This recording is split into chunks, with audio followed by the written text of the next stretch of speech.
جو استطاعت رکھتا ہے. ٹھیک ہے. اور نبی کریم صاحب الاولاق صلی اللہ علیہ وآلہ وسلم نے فرمایا کہ جس کو استطاعت ہو قربانی کرنے کی اور وہ قربانی نہ کرے تو اسے کوئی حاجت نہیں ہے کہ وہ ہماری عیدگاہ کے اندر آئے.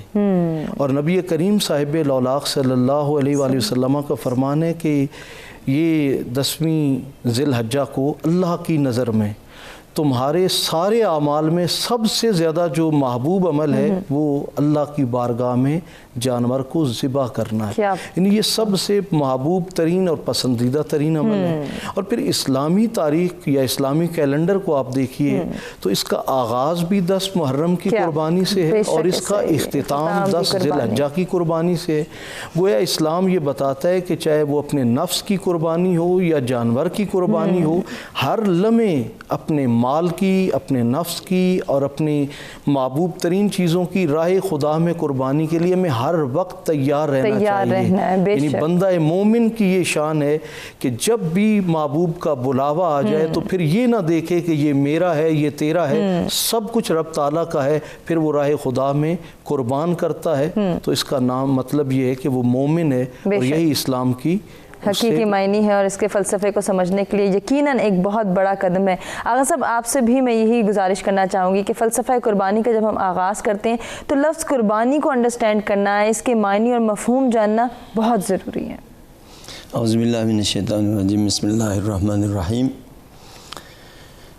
قربانی یہاں پر جو استعمال ہوا ہے، قربانی کے معنی ایثار ہے. یعنی اپنے سے گزشت، اپنے سے گزرنا، اسی طرح سے اپنے مال سے، اپنے جان سے گزرنا. تو یہ آغا صاحب فرما رہے تھے. تو یہاں پر اس کی آغاز جو ابراہیم سے ہوا ہے، ہم ملت ابراہیم کے اوپر ہیں، تو یہ تسلسل کے ساتھ جب یہ آتے ہیں، خود حجی آنچ خوبان ہمہ دارن تو تنہا داری، یعنی تمام نیکی، تمام جو احکام ہیں وہ حج کے اندر موجود ہیں. اس میں جہاد بھی ہے، اس میں روزہ بھی ہے، اس میں حج بھی ہے، اس میں جہاد بالمال بھی ہے اور جہاد بالنفس بھی ہے، بدن کی زحمت بھی ہے، اور وہ تمام. اور یہ قربانی جو خود گزشتگی ہے، تو ابراہیم جو یہاں پر کردار جو ادا ہو رہے ہیں وہ خدا کے لیے جس نے بھی قربانی دی ہے، اس کو چاہے ابراہیم ہو، چاہے بعد والے جو ہم ملت محمد اور ملت اسلام پر ہیں تو اس میں ہو. یہاں پر جو اللہ تعالیٰ پیغام جو دے رہا وہ اذن فی الناسی، یہاں انسانیت سے آغاز ہوتے ہیں. یعنی آج کل جو ہمارے معاشرے میں جو نہیں انسانیت کی کمی ہے، حج انسانیت کو، انسانیت کی پیغام دے رہے ہیں. حج یہاں پر پورے انسانیت، یعنی وہاں پر جب حج پر جاتے ہیں تو تمام چیزوں سے جو اس کی جو فلسفہ ہے، آداب حجی ہے، آداب جو طواف ہے یا آداب عرفات ہے، تو یہ قربانی بھی شروع میں بھی کر سکتے تھے. اب حج پہ جاتے ہیں تو پہلے قربانی کریں، پھر اس کے بعد عرفات میں چلے جائیں، پھر اس کے بعد مینا میں چلے جائیں، یہ کر سکتے تھے. لیکن نہیں، پہلے آپ عرفات میں جائیں.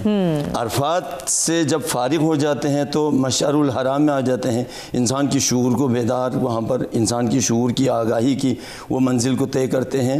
جب اس کے بعد جب ایک منزل آ جاتے ہیں تو انسان کی وہ معرفت کا جو آخرین منزل کمالات تک انسان جب پہنچ جاتے ہیں تو پھر وہاں پر آ کر انسان 2 کام جو انجام دیتے ہیں. ایک مال کی بھی ایثار ہوتے ہیں، ایک اپنی خوبصورتی، اپنے جو چاہت ہے، سر منڈوانا، جو ہر انسان کہتے ہیں میرے بال خوبصورتی ہے یہاں پر، تو یہاں پر پہلے اپنے سے آغاز کرنا ہوتا ہے اور مال سے بھی آغاز کرنا ہوتا ہے. کیونکہ وہ آخر میں رہنے کا مطلب یہی ہے، تمہارے عرفان کا منزل طے کرتے کرتے ایک منزل پہ جب آ جاتے ہیں، اس منزل پر تم تیار ہو جاؤ گے کہ اپنے سے گزشت ہو جاتے ہیں، اپنے مال سے بھی گزشت ہوتا ہے. اور فدیناہ بذبح عظیم کا مطلب بھی یہی ہے کہ عرفان کی منزل کو طے کرتے ہوئے ایک منزل جب پہنچ جاتے ہیں تو وہاں پر جب حجی کعبہ بیت اللہ یعنی کعبہ عبادت جب بنایا تو ابراہیم نے اتنے قربانی دی ہے. یہاں پر بیواد ان غیر ذی زرع، یہاں نار نمرود. جی آغا صاحب انہی قربانیوں کا تذکرہ کریں گے، آپ ہی سے گفتگو کا آغاز کریں گے. ابھی مجھے چونکہ ایک بریک کی جانب بڑھنا، ناظرین بریک سے واپس آتے ہیں، ڈسکشن کو آگے بڑھاتے ہیں.